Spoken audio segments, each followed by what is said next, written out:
Gunung Jerai, selain terkenal dengan sejarah purba, juga menyimpan satu kisah cinta agung yang dikenali sebagai legenda Puteri Lindungan Bulan. Puteri Lindungan Bulan dikatakan anak kepada seorang raja dari kerajaan purba Kedah yang sangat cantik tetapi disembunyikan dari dunia luar. Ketika kerajaan Kedah diserang oleh kuasa luar, raja takut anak kandungnya dijadikan tawanan oleh musuh yang tamak.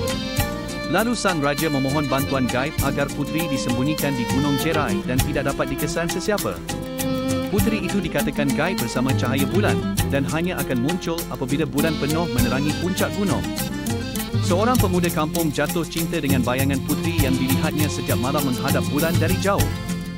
Kerana cintanya begitu mendalam, dia bertekad mendaki Gunung Jerai untuk bertemu sang puteri walau dihalang kuasa gaib.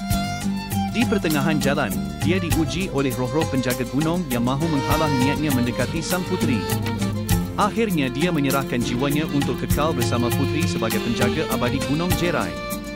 Penduduk tempatan percaya, setiap kali bulan penuh, roh dua kekasih itu masih boleh dilihat menari di puncak gunung.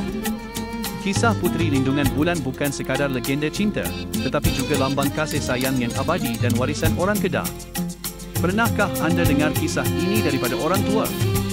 Atau pernah alami kejadian aneh di Gunung Jerai? Ceritakan di ruangan komen.